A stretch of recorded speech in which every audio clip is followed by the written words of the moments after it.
The wedding day battle, a fight against HOA overreach. It was the kind of morning that made you feel like anything was possible. The sun was just beginning to rise over the Texas horizon, casting a warm, golden glow across Sunset Ridge Ranch. I stood there, staring out over the land that had been in my family for 3 generations, my hand resting on the wooden railing of the front porch. This land was more than just dirt to me. It was history.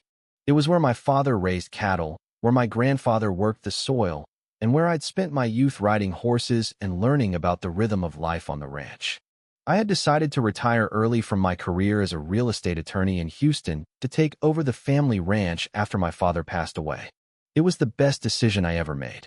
My wife, Rebecca, and I settled into the ranch, and our daughter, Emily, was finishing up her studies at the veterinary school. Emily had always loved this ranch, spending hours with the horses, learning about the animals, and eventually deciding to become a veterinarian. Now, at 28 years old, she was running her own practice, respected in the community. And when it came time for her to get married, there was no question about the venue. The wedding had to be at Sunset Ridge, under the ancient oak tree that had witnessed generations of our family's milestones. This oak tree wasn't just any tree. Over 150 years old, it stood like a living cathedral, its branches spreading wide and creating a canopy of leaves that filtered the sunlight in the most magical way. My parents had been married under it, as had my grandparents. And when Emily was just 8 years old, she told me she would get married under that tree too. When she brought Jason, her fiancé, to the ranch for the first time, I saw him looking up at the oak tree with the same reverence I'd seen in my own eyes when I was her age. He understood. He respected our family's legacy, and I couldn't have asked for a better man for my daughter. But not everything was as peaceful as it seemed. 5 years ago, a large developer bought the tract of land to the east of our ranch and built a fancy new subdivision called Oakwood Estates. Normally, this wouldn't have been an issue, except for one major detail. The only road that gave access to my property passed right through this new development. Before the construction even started, I made sure to secure a legal easement for that road, understanding the importance of protecting my rights. I filed the proper paperwork with the county and thought everything was set. For the first few years, everything was fine. The original HOA board was reasonable, and the neighbors were friendly. But that all changed when Victoria Bennett was elected as the new president of the HOA. At first, I thought it was just rumors, nothing to worry about. But after a few encounters with Victoria, I realized how wrong I was. Victoria wasn't just strict about the HOA rules. She was obsessed with control. A former middle manager who had been downsized out of her corporate job, she'd moved to Oakwood Estates after her divorce, and rather than finding peace, she found power in the HOA. A 5 feet 4 inches woman with graying blonde hair and a smile that never quite reached her eyes, she began turning the neighborhood into her personal empire. The first few incidents were small enough complaints about my tractor being visible from the road when I worked near the property line, concerns about noise from the animals. But I could tell she was starting to push the limits. When the time came to plan Emily's wedding, Victoria made her move. I attended an HOA meeting a few months before the wedding to notify them about the event and the extra traffic it would bring. Victoria greeted me with that cold, rehearsed smile of hers. "We're concerned about property values, Mr. Caldwell," she said. "Having strange vehicles driving through our prestigious community might send the wrong message to potential buyers." I explained about my legal easement, reminding her that I had the right to access my property. She nodded politely, but I could see she wasn't happy. As I walked out of that meeting, I had no idea how far Victoria was willing to go to ruin my daughter's special day. Victoria wasn't just concerned about property values. She was desperate to make a name for herself in politics, running for city council. To do that, she needed Oakwood Estates to look pristine and perfect. And Sunset Ridge, with its working animals and less-than-manicured appearance, was an eyesore in her eyes. She wasn't about to let my ranch and its traditions get in the way of her ambitions. After the meeting, things began escalating. Victoria introduced new rules, demanding that all vendors for the wedding register with the HOA office, even though this was a rule she had just invented. Then came the letter from her HOA legal counsel, a cousin of hers who had just graduated from law school. The letter alleged multiple violations and threatened to restrict access to my ranch during the wedding, citing safety concerns. Emily was devastated when she saw the letter, her excitement about her wedding day turning into anxiety. Jason, ever the calm one, put his arm around her and promised they'd figure it out. But the worry in his eyes told me he wasn't sure how. That's when I made a call to my old friend, Sheriff Daniel Walker. Dan and I had served in the military together, and he was now the county sheriff. When I explained the situation, he was immediately concerned. "That doesn't sound legal, Mason," he said. "I'll help you." Dan offered to be Jason's best man, and I knew his presence on the day of the wedding would be invaluable. But what Victoria didn't know was that Dan and I were already building a case. My attorney, Alex Morgan, confirmed that the easement was legally binding and that Victoria had no legal right to block access. We were ready for a fight if it came to that.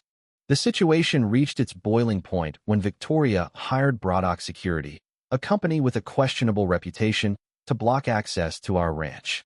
I did some digging and discovered that Braddock's owner, Ryan Braddock, had been dismissed from the sheriff's department for excessive force complaints. This was the man Victoria had hired to intimidate me and my guests. Then, the day before the wedding, the HOA sent a notice claiming that the entrance road would be temporarily closed for emergency infrastructure maintenance. I found out that no permits had been filed for this so-called maintenance, and I learned that Victoria's security company was planning to film our reactions for her political campaign. The day of the wedding dawned bright and clear. Emily was nervous but excited, and Jason was by her side. Rebecca was helping her get ready while I prepared for the battle ahead. I knew this day had to be perfect for Emily, no matter what Victoria tried to pull. At 7:30 a.m., Jason and I drove to the entrance of Oakwood Estates to assess the situation. Sure enough, barricades were set up, and security guards were blocking the road. Victoria was there, too, standing smugly with Ryan Braddock by her side. Victoria greeted me with a cold smile. "Good morning, Mr. Caldwell. As you can see, our maintenance work is underway. I'm afraid you'll need to find another route." I remained calm. "Victoria, you know very well that there's no scheduled maintenance. This is a deliberate attempt to block access to my property. I'm asking you one last time to remove these barriers before my guests start arriving." Ryan stepped forward, his chest puffed out in a clearly intimidating manner. "This is private HOA property. If you try to remove these barriers, we'll take appropriate action." I held my ground. "Victoria, you're overstepping your authority. I have the legal right to access my property. I'm giving you one last chance to remove these barriers."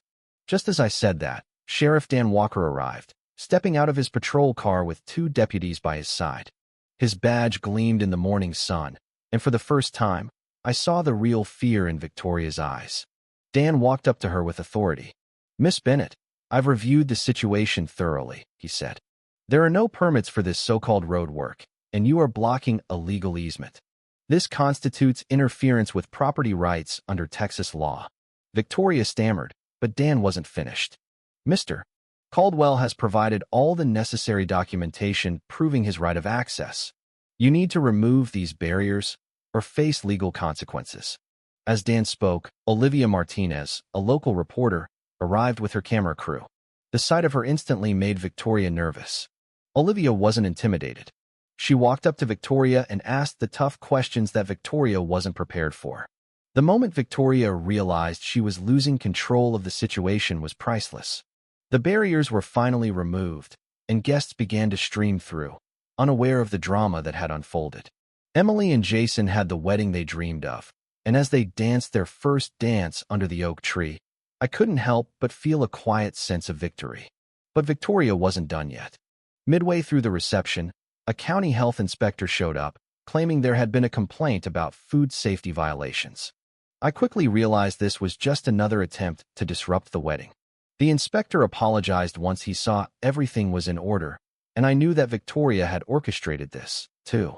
Then came the construction noise. It was clear that Victoria and her security team were trying to disrupt the reception. I called Dan, who quickly dealt with the situation. The noise was silenced, and the wedding continued without further interruption. But it wasn't over for Victoria. Later that night, Ryan Braddock, one of her security guards, refused to move his vehicle from the exit path, and when he resisted orders from a deputy, he was arrested for obstruction and assaulting a peace officer. The whole scene was caught on camera and quickly went viral. Victoria's scheme had backfired.